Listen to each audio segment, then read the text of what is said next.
Jadi sebenarnya malam ini sih aku mau ada diskusi mengenai ada apa dengan doa. Sebenarnya kan ini orang yang bertanya-tanya kan. Ya, Doa atau usaha. Jadi orang-orang beragama meyakini bahwa doa berpengaruh kehadilan atau pencapaian dari yang mereka harapkan, dan pada saat yang sama orang-orang itu juga meyakini bahwa usaha berpengaruh pada keberhasilan atau pencapaian dari yang mereka inginkan atau harapkan. Artinya, manusia meyakini dua hal yang berbeda, bahkan bertentangan pada saat yang bersamaan. Misalkan, seorang siswa percaya bahwa untuk bisa mengerjakan ujian mereka harus belajar, dan mereka juga percaya bahwa untuk dapat mengerjakan ujian mereka harus berdoa. Jadi apa sebenarnya yang membuat mereka dapat mengerjakan ujian? iya, makasih apa yang menarik nih kalau kita bahas doa ya, karena kalau kita bicara soal agama, kita kan pasti nggak lepas dari yang namanya ritual, persembahyangan, doa ya, sangat berkaitan dengan bagaimana kemudian Tuhan yang kita sembah, yang kita yakini itu bisa membantu kita. Maka kemudian orang menerjemahkan secara sederhana bahwa doa adalah permohonan kita kepada Tuhan supaya Tuhan membantu apa yang kita inginkan, kan gitu ya sederhananya. Tapi nanti kita bahas lagi lah soal sebetulnya apa kaitannya doa kita dengan peran serta Tuhan dalam keberhasilan kita. Nah, ini kan persoalan ini belum dibahas secara kritis. Selama ini orang kan mengakui aja ya doa ya berarti memohon sesuatu kepada Tuhan, mohon bantuan tentang apa yang kita harapkan. Ya. Tapi gini yang pertama yang ingin saya sampaikan kan gini ya, bahwa keyakinan bahwa doa dan usaha adalah faktor penentu dari keberhasilan sebenarnya sah-sah aja ya, karena memang secara umum pun orang meyakini seperti itu. Cuma uniknya tadi yang seperti aku bilang ya, manusia bisa meyakini dua hal yang berbeda bahkan bertentangan pada saat yang bersamaan. Misalnya tadi itu kan seorang siswa itu mau ujian, dia percaya bahwa dia akan bisa menyelesaikan soal-soal ujian, dia belajar. Tapi pada saat yang sama dia juga percaya bahwa dia akan bisa mengisi soal-soal ujian kalau dia berdoa. Ini kan sebetulnya dua hal yang berbeda yang dia yakini secara bersama. Artinya kalau kemudian kita tanya setelah ujian, hasil dia ujian itu sebetulnya dia bisa mengisi soal itu karena pengaruh belajar dia atau karena pengaruh doa dia. Ya orang memang akan tetap menjawab dua-duanya. Walaupun saya belajar, kalau saya tidak berdoa, saya tidak bisa mengerjakan soal ujian. Dan sebaliknya, walaupun saya berdoa, kalau saya enggak belajar, saya enggak bisa mengisi soal ujian. Jadi dia tidak bisa memisahkan dua hal yang sebetulnya tidak berkaitan sebetulnya ya. Ya mungkin ya ada kaitannya, tapi tidak sesignifikan sebagaimana yang dipikirkan oleh banyak orang. Bahwa pokoknya kalau nggak berdoa nggak bisa berhasil, walaupun usahanya gigih, walaupun belajarnya maksimal. Pokoknya kalau nggak disertai dengan doa, nggak bisa berhasil. Seperti itu. Kemudian juga kan misalnya, contoh lah, orang sakit. Orang sakit minta pertolongan dokter kan gitu kan. Ya sambil kemudian dia juga minta kesembuhan sama Tuhan, supaya diangkat penyakitnya oleh Tuhan. Nah, dia meyakini itu bahwa Tuhan bisa mengangkat penyakitnya. Tapi dia juga ke dokter. Nah, kan dia percaya juga bahwa dokter lah yang mengangkat penyakit dia. Ini kan dua hal yang berbeda. Jadi sebenarnya siapa yang bisa mengangkat penyakit dia, dokter apa Tuhan? Setelah dia sembuh, katakanlah dokter dengan usahanya secara medis bisa mengangkat penyakit dia. Kemudian ditanya, jadi sebetulnya kamu sembuh itu karena dokter apa karena Tuhan? Karena doa. Ya karena dua-duanya. Pokoknya karena saya berdoa, jadi saya sembuh. Lah, terus soal medis itu, ya iya karena medis juga saya bisa sembuh. Jadi dia tetap ngotot bahwa gampangnya akhirnya dia menyimpulkan yang gini dengan narasi bahwa ya Tuhan mengangkat penyakit saya melalui dokter gitu kan, melalui tangan dokter kan ya sering kita dengar narasi itu. Jadi dia tetap berusaha mengkaitkan dua hal itu. Tapi lagi-lagi lah kalau kita mau berpikir secara kritis ya, bisa nggak penyakit seseorang itu sembuh?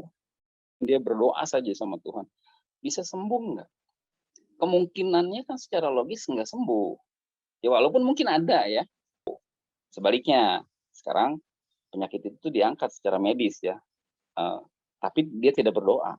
Kemungkinannya dia bisa sembuh nggak? Ya kemungkinannya dia bisa sembuh karena ya penyakit itu bisa selesai dengan medis tentunya kan begitu. Sampai kemudian kan gini, sekarang kita bisa lihat rumah sakit juga kan ada pelayanan doa tuh dari agama-agama ya. Mungkin ini juga sesuatu yang baru ya.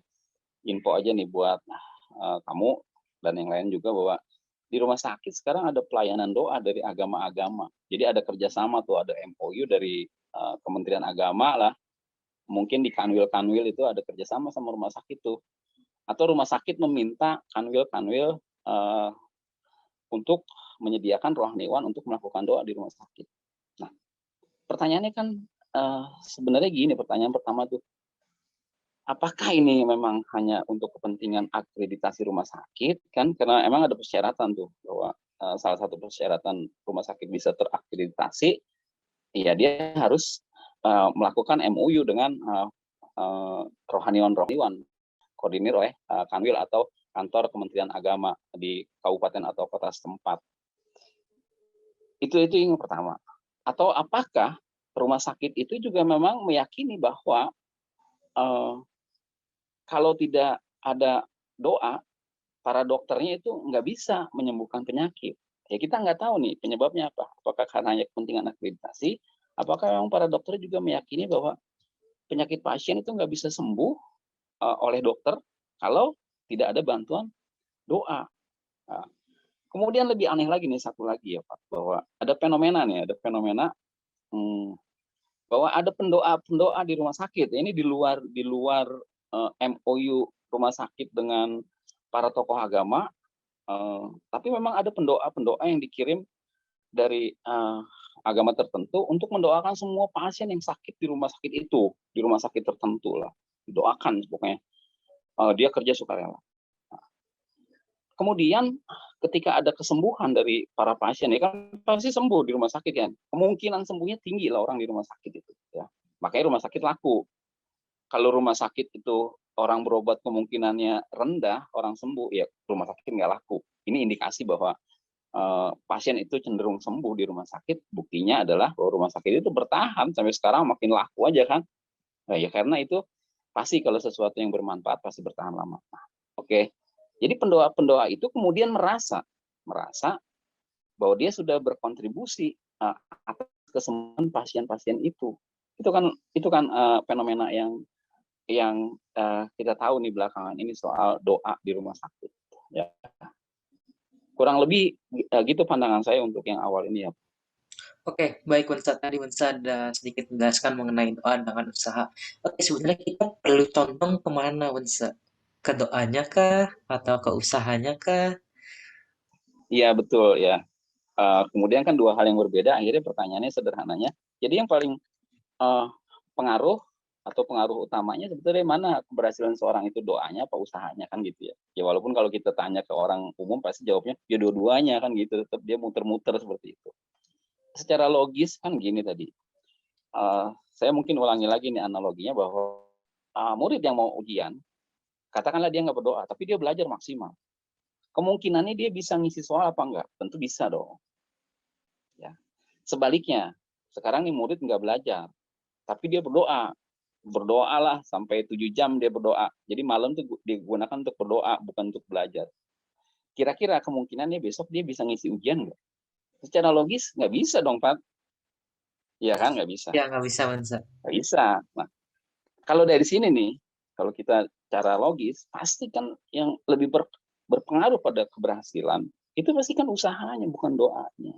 Nah, tapi orang tetap aja nggak mau terima bahwa dua-duanya itu berpengaruh. Pokoknya walaupun kamu belajar, kalau nggak berdoa nggak bisa ngisi soal ujian.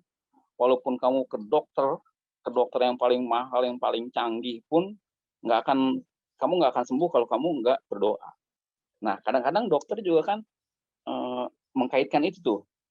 Sambil melakukan usaha medis, dokter juga kadang meminta pasien untuk melakukan doa kan. Ya.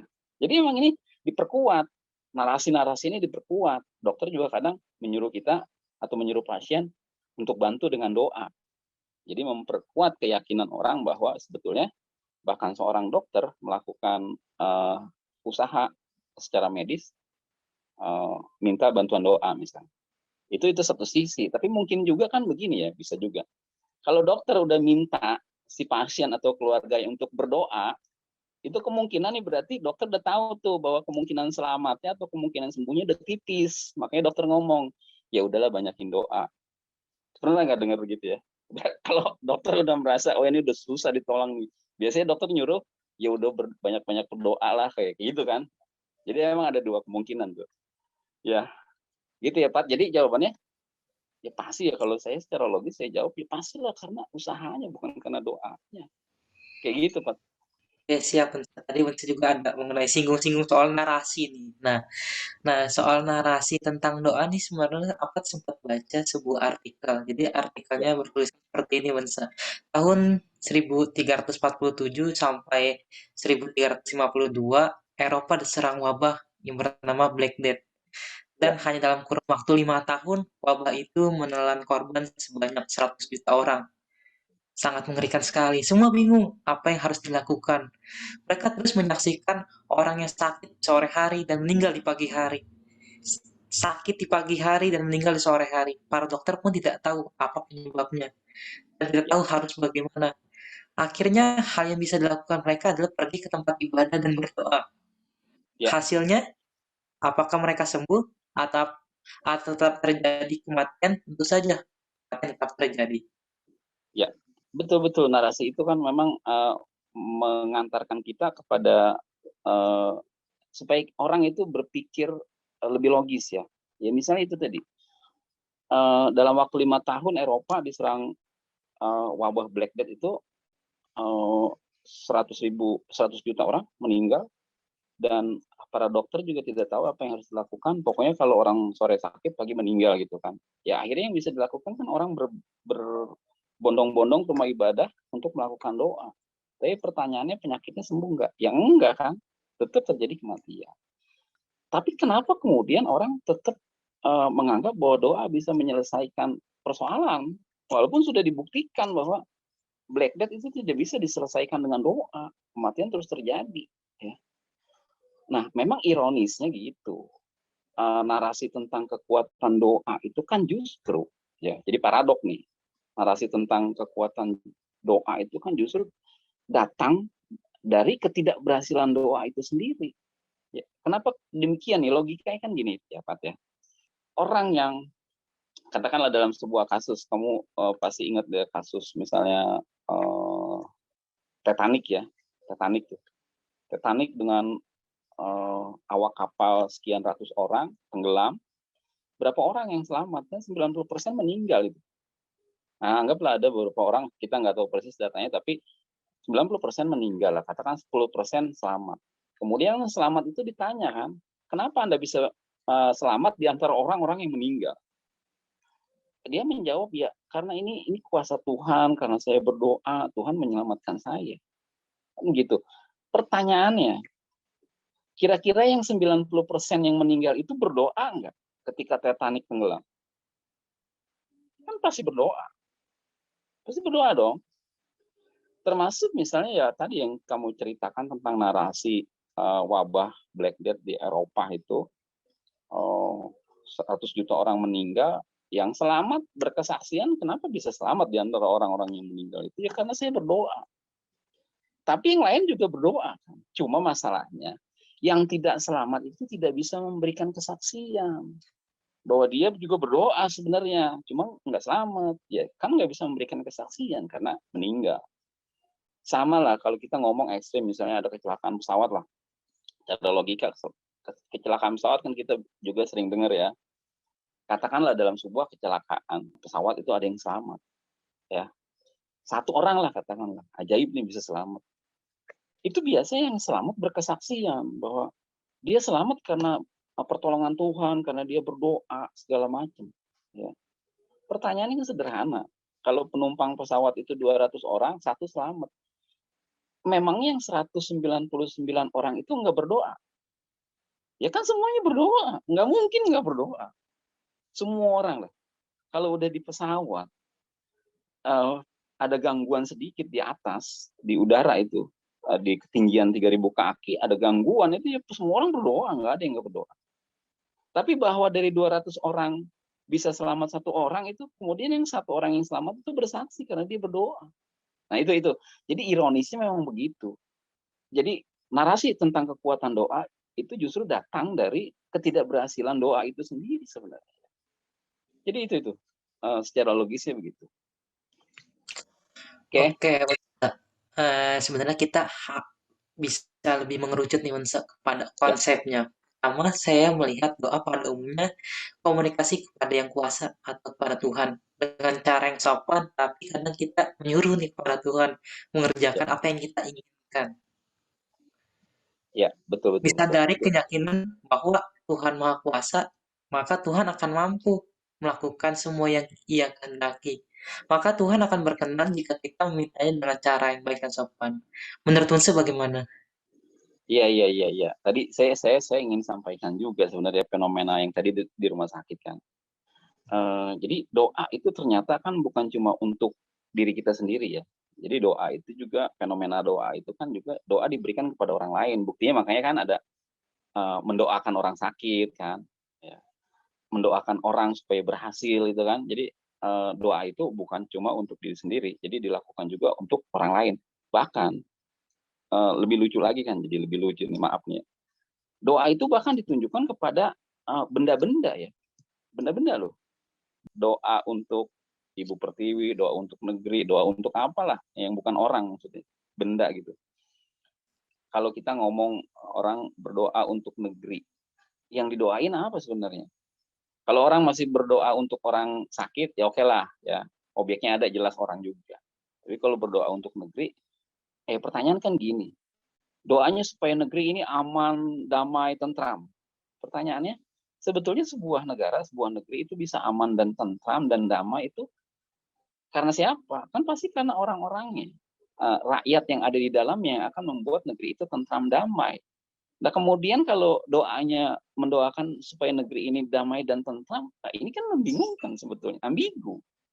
Ya kalau mau berdoa pun ya berdoalah semoga kita semua punya kekuatan, punya kemampuan untuk menjadi manusia yang bermartabat, menjadi manusia yang berkontribusi bagi negeri, ya, berkontribusi terhadap keamanan, terhadap kesejahteraan. Ya kan seperti itu negeri itu bisa menjadi aman, damai, dan sejahtera. Jadi buat saya ya agak aneh kalau berdoa untuk negeri. Gitu. Nah itu artinya doa itu bukan cuma ditunjukkan untuk diri sendiri, tapi bahkan ditunjukkan kepada orang lain, bahkan kepada benda-benda, pada apapun. Ya, di Indonesia kan riuh sekali dengan doa tuh. Mau belajar doa, mau makan doa, mau tidur doa, mau ngapain aja doa. Dan dia sepertinya memasrahkan semua usahanya pada doa. Nah, ini juga akan berdampak pada kalau dia melakukan usahanya tidak maksimal, ya dia tenang-tenang aja karena dia sudah menyerahkan sisanya kepada doa. Ya. Jadi itu membuat orang tidak belajar dengan maksimal, tidak berusaha dengan maksimal karena dia yakin ya akan ada Tuhan yang akan membantu karena dia sudah berdoa meminta. Ya, itu. Nah, nyambung jadi kemudian terlepas dari doa itu ditujukan untuk orang lain atau untuk benda-benda, kita tidak bahas itu, tapi kita akan lebih bahas kepada doa untuk diri kita sendiri ya. Jadi itu yang ingin lebih saya komentari. Pertama kan gini ya, ada pemahaman yang salah soal doa. Ya, doa itu banyak dipahami sebagai sesuatu yang meminta kepada Tuhan. Artinya lugasnya gini lah, orang berdoa itu berarti menyuruh Tuhan mengerjakan apa yang dia inginkan, kurang lebih begitu. Tapi kita mengerucut ke bagaimana pemahaman berdoa di Konghucu ya. Kita juga tahu bahwa di pokok-pokok peribadahan itu disebutkan soal doa. Jadi inti doa itu sebetulnya bersyukur, bukan meminta. Itu yang pertama yang harus dipahami. Doa itu bersyukur, bukan meminta. Jadi meskipun ini belum tepat benar lah, anggaplah belum tepat benar. Minimal kan masih lebih baik daripada doa itu meminta-minta sama Tuhan atau menyuruh-nyuruh Tuhan melakukan apa yang kita inginkan. Ya kan itu. Kemudian selain bersyukur kan ada poin-poin yang lain, misalnya sikap dan tata caranya ya harus benar, harus hormat, ya harus susila, ya, itu kan benar ya. Itu umum lah, normatif lah itu. Nah kemudian tulus, berdoa itu tulus. Nah persoalannya orang kan berdoa, kalau doa itu meminta sesuatu, ini kan berarti orang berdoa karena ada sesuatu, ada keinginan, ada tujuan. Nah, Berarti ini kan bertentangan dengan yang kita pahami sebagai kata tulus. Tulus itu kan melakukan sesuatu panggilan dari dalam, bukan karena ada apanya, tapi apa adanya, bukan karena ada maunya baru berdoa. Tapi ya berdoa. Karena inti berdoa bukan meminta, tapi inti berdoa bersyukur, maka ketulusan akan mudah diamalkan. Tulus ya kita, karena kita memang berdoa bukan untuk meminta, tapi bersyukur. Nah, jadi tulus, bukan karena ada maunya, bukan karena besok mau ujian, maka kita berdoa supaya besok bisa mengisi ujian, bukan karena kita sakit, kemudian kita berdoa minta kesembuhan. Kamu pernah baca nggak ayat di Lenti itu tentang murid-murid Kongce yang ingin mendoakan Nabi Kongce ketika Nabi Kongce sakit? Kongce bertanya, adakah aturan-aturan semacam itu? Karena muridnya berkumpul ingin melakukan doa buat gurunya. Murid itu menjawab, ada, berdoalah kepada yang di atas dan di bawah. Kongce-nya jawab, ya kalau begitu aku sudah lama berdoa, jadi nggak perlu berdoa lagi untuk kesembuhanku. Kan seperti itu. Ya. Jadi itulah kenapa ketulusan itu susah dilakukan dalam doa, karena memang doa tujuannya meminta. Ini konsep yang kita pahami. Ya mudah-mudahan sih bukan begitu pemahamannya. Cuma khawatirnya kita terkontaminasi dengan pemahaman doa itu meminta. Oke, tulusan. Kemudian kalaupun ada permohonan, harapan, ya, menyampaikan harapan, yang penting harus dipahami bahwa kalaupun ada harapan yang ingin disampaikan, ada permohonan yang ingin disampaikan, harus permohonan itu harus layak. Jadi saya ulangi, pertama itu doa itu kan bersyukur. Ya, tata caranya harus hormat lah, susila lah, memenuhi norma-norma kesusilaan. Kemudian tulus pasti, bukan karena ada maunya, maka dia berdoa. Kalau nggak ada maunya dia nggak berdoa. Dan kalaupun ada permohonan, ada harapan, ya harapan itu adalah harapan yang layak. Layak artinya apa? Masuk akal, pantas gitu dipinta. Ya sekarang gini lah, yang nggak layak kan gini. Apad mau ujian nih, besok mau ujian, Apad berdoa supaya Apad bisa mengisi soal ujian, tapi Apad nggak pernah belajar. Ini yang disebut permintaan nggak layak.